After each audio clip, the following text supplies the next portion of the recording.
Hello friends, नमस्कार साथियों। स्वागत करते हैं आप सभी का अपना ऑफिशियल यूट्यूब चैनल ओम मोटिवेशन वाला। बोले तो हौसला बढ़ाओ, पहचान बनाओ। मैं ओम प्रजापति आप सभी का हार्दिक अभिनंदन करता हूं। मेरे जितने प्यारे भाई बहन हैं जो एक एम, जो गोल, जो उन्होंने मंजिल सोच रखा है उसके लिए दिन रात मेहनत कर रहे हैं।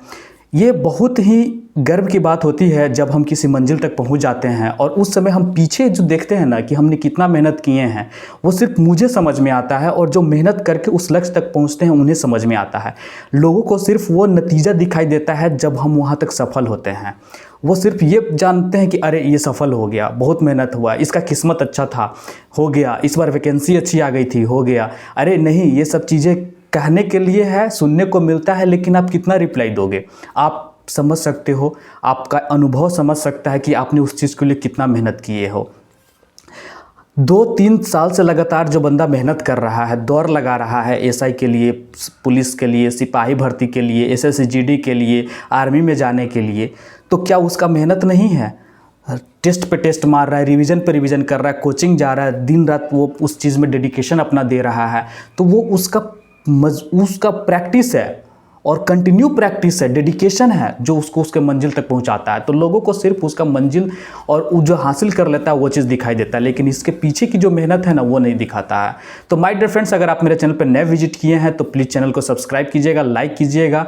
मैं इसी तरह से मोटिवेट करते रहता हूँ और जितना हो सके उतना मैं छोटे छोटे टॉपिक पर डिस्कस करता हूँ, ताकि जो हर स्टूडेंट के लाइफ में जो भी इशू आते हैं उससे मैं बताता हूँ कि इससे भागना नहीं है, इससे पीछे नहीं हटना है। ये एक पार्ट है जो आपके जर्नी में आना ही आना है, स्वाभाविक है, क्योंकि ये चीज़ें जो है वो आती ही आती है। आप कितने स्ट्रांग हो, आप कितने अपने लक्ष्य के प्रति डेडिकेशन दिखाते हो, कितना जुनून है आप में, कितना धैर्य है, कितना आत्मविश्वास रखते हो इस चीज़ के लिए, वो चीज़ वो तय करता है, वो चीज़ परखता है। इसी के लिए आपके लाइफ में ये चीज़ें आती है और आपको मजबूती पैदा करता है और अनुभव दिलाता है कि आप इस चीज़ से पीछे नहीं हटे और लड़के आगे निकलिए, तभी जाके वो आप चीज़ हासिल करते हो। जिस तरीके से एक कहावत है ना कि बहुत तपने के बाद कोयले में जो हीरा बनता है ना, ठीक उसी तरह से जो जॉब लेते हैं, जो किसी मंजिल तक पहुंचते हैं, जो बैंक में जाते हैं, रेलवे में जाते हैं, एसएससी क्रैक करते हैं, यूपीएससी क्रैक करते हैं, या किसी भी स्टेट सेंट्रल गवर्नमेंट में जॉब लेते हैं, उनका एक्सपीरियंस ही बताता है कि वो कितना मेहनत किए हैं। तो माय डियर फ्रेंड्स, देखिए, हर चीज़ का एक स्ट्रेटेजी होता है, एक प्लान होता है, उसके अकॉर्डिंग ही आदमी काम करता है। तो हम जो प्रिपरेशन करते हैं ना, इसमें जनरली देखिए, कोई भी स्टेट और कोई भी सेंट्रल गवर्नमेंट की जॉब हो, वैकेंसी आती है ना, उसमें 4 चीज़ कॉमन होता है हर एग्ज़ाम के लिए। आपको जीके जीएस पूछेगा, रीजनिंग पूछेगा, मैथ पूछेगा और इंग्लिश और हिंदी पूछेगा। ये 4 चीज़ जो है ना, आपको हर एग्ज़ाम के लिए पढ़ना ही पड़ता है, ऐसा नहीं है कि नहीं पढ़ना पड़ता है।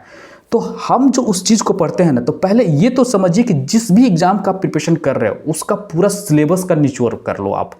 1 साल आप ये मत सोचो कि हम क्या पढ़ रहे हैं, नहीं पढ़ रहे हैं, बस सिलेबस के अकॉर्डिंग जो है उसमें सारी चीज़ें, जो छोटे छोटे टॉपिक दिया वो सबको कवर करो। इतना कवर करो कि एक भी क्वेश्चन का पैटर्न, क्योंकि हर एक टॉपिक में जैसे सीआई एसआई का, परम्यूटेशन कम्बिनेशन का, परसेंटेज का, उसके बाद में बहुत सारे जो टॉपिक होते हैं उसके हर एक टॉपिक में बहुत सारा लेवल होता है, बहुत सारे टाइप होते हैं, उस सब चीज़ को कवर कर लो। दूसरा रीजनिंग का भी हर एक टॉपिक कवर करो। उसके बाद आता है आपका इंग्लिश कवर करो, फिर उसके बाद में हिंदी कवर करो, फिर उसके बाद में आता है आपका जीके जीएस जो है, वो सारी चीज़ें उसको कवर करो। देखिए फ्रेंड्स, ऐसा इसलिए होता है कि जो भी आप एग्ज़ाम के लिए डेडिकेटेड हो ना, उस एग्ज़ाम के लिए में बैठ के क्रैक करोगे ही करोगे, और साथ में वो एग्ज़ाम का भी आप एनालाइज करो और दो, ताकि जिसमें ये सिलेबस, ये पैटर्न पूछे जा रहे हैं। ऐसा नहीं कि सिर्फ आप एक ही एग्ज़ाम में, क्योंकि सबसे बड़ा प्रॉब्लम तब होता है जब आप 1 साल दिए, 2 साल दिए, 3 साल दिए, जब आपका एग्ज़ाम क्रैक नहीं होता है, तब उस समय दिमाग में ये लगता है कि काश हम वो एग्ज़ाम भरे रहते तो उसमें मेरा हो जाता। तो मैं स्टार्टिंग से अपने फ्रेंड्स को, जितने मेरे सहपाठी हैं, जितने मेरे भाई बहन हैं, उनको मैं बोलता हूँ, ऐसा नहीं है कि आप सिर्फ एक एग्ज़ाम पे फोकस करो, नहीं। आज के टाइम में है यूनिवर्सल थिंकिंग रखना है। जो सोर्सेस है वो हमारे पास कमी नहीं है, जो भी चीज़ें आ रही है उसमें फोकस करो, बल्कि आपको नॉलेज मिलेगा, वहाँ से गेन होगा कि आप किस तरीके से उस चीज़ को कर रहे हो। तो ये चीज़ें होनी चाहिए। अगर आप उस चीज़ पे, मान लीजिए कि आपने एसएससी का तैयारी कर रहा है और उस पे आपने उसके सिलेबस पूरा कवर किए हैं, तो साथ में अगर कोई बीपीएससी, यूपीएससी या फिर कोई भी स्टेट गवर्नमेंट की या सेंट्रल गवर्नमेंट की जॉब है जो उससे मिलता जुलता सिलेबस से आ रहा है, उसको भरने में क्या दिक्कत है? आप उसको फिल करो। जो वहाँ पे क्वेश्चन पूछे जाएंगे उसमें बल्कि आपको गेन ही होगा, नॉलेज ही मिलेगा, आपको एक्सपीरियंस ही होगा, बल्कि कुछ उससे घटा नहीं होगा माय डियर फ्रेंड्स।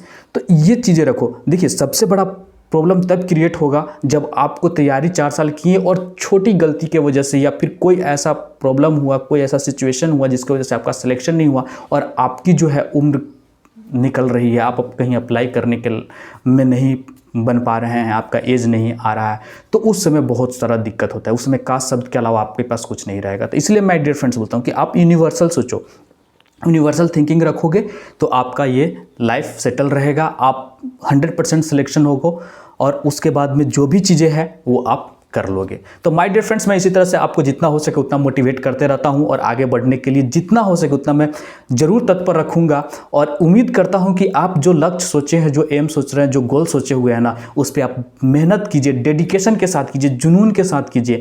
गलत चीज़ में मत जाइए, गलत संगति में मत जाइए, अपना जो टाइम है ना उसको बचाइए। लेकिन कब आपका टाइम ये कब ख़त्म हो जाएगा ना आपको पता भी नहीं चलेगा, क्योंकि समय निकलते देर नहीं होता।